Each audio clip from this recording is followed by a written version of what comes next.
กับสวัสดีพ่อแม่พี่น้องสู่ผู้สู่คนเนาะยินดีต้อนรับเข้าสู่ช่องดำบ่าวลาวเนาะพี่น้องเนาะมื้อนี้ก็ดำสิพาพี่พาน้องไปเบิ่งหมู่เนาะที่บริษัทเนาะหมู่บริษัทเนาะที่ดำเรียงไว้เนาะแบบเรียงเสาเรียงแรงเลยเนาะก็มื้อนี้ก็ดำสิพาให้ทุกคนได้เห็นว่าดำเรียงหมู่หยังแหน่แนวพันธุ์หยังแหน่มื้อนี้ก็สิไปเบิ่งนำกันเลยพี่น้องเลยไปเด้อ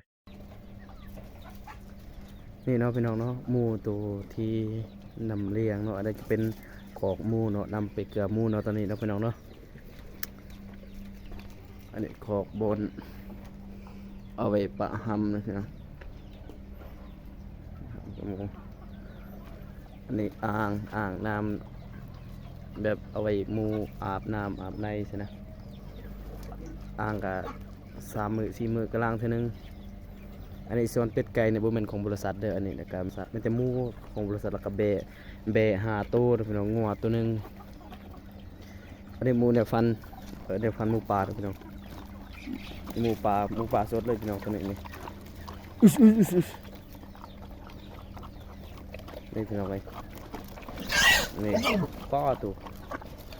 เมืองแขวบนพี่น้องเป็นจะเนี่ยเป็นใช่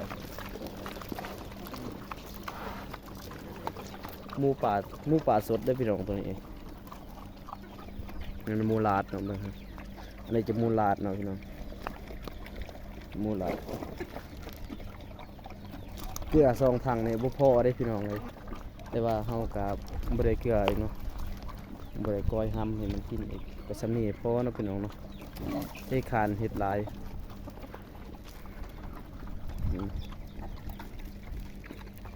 อันนี้อยู่ลุมของแบะเนาะอันนี้แบะ5 ตัวกระส่วนหมูก็หมูแมน30 ปลายตัว31 ตัวหมูงัวตัวหนึงงัวยังบ่ทันมาเนาะพี่น้องมันอยากกินหญ้าอยู่นี่ถึงก็แม่นเฮือนนายเนาะวิวดีไปยามแรงอันแบะ5 ตัวแบะของบริษัทเด้ออันนี้หมูป่าแนวฟันดีๆหำกันใหญ่ปฏิโต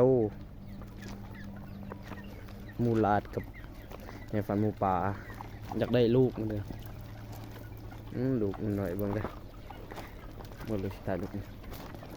อันนี้บ่แม่นแนวฟันหมูป่าเลยนี่ต้นน้อยนี่แม่นแหละแนวฟันหมูป่านี่